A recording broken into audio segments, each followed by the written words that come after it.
you've now got your project set up. The question is, how are you going to assign crew? There's a bunch of different ways to do this. If you just click on the Assign Crew button here, once you're in the timeline, then that will bring you straight to a screen where you can enter an email address or a phone number. So it sends you straight to the screen where you can enter an email address or a phone number to assign them to this specific project. If you want to assign them to your company, you can do that as well. So you just click on that company dropdown, and then now you're assigning them to the company, which means they'll have access to all the projects that are associated with the company.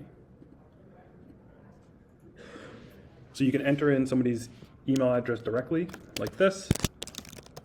And this is my email address if you guys are wondering, so you can email me directly if you need to. And you're going to click on Add Crew. And then you'll see now that I pop up as a member of the crew on this kind of project status page. And if I refresh the timeline on mobile, you'll also see that I now show up in the list of people at the top.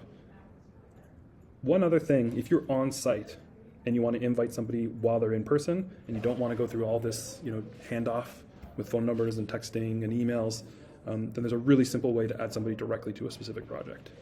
So if we click on Assign Crew here, then we can see these two buttons in the bottom left.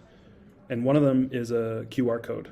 And so if you click on the QR code, this first QR code that shows up is going to be the direct link to the app. So if somebody doesn't even have the app installed yet, this will be their first step. They scan this QR code, it takes them directly to the app, whether they're on Android or iOS, and then you can select the project here. And then this second code is actually something that anybody who has the app can now scan to be added to this project.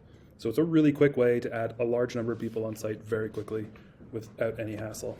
And the way they do the scan is also pretty simple. If you go to the home screen, you click on Add Crew, there's the camera button on the bottom left now. So the first one we pressed was the QR code, this is the camera button.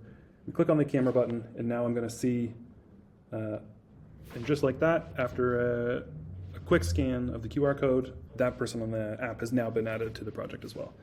And then from here, we can start adding actual content to the project, whether it's taking pictures or scans or notes on site.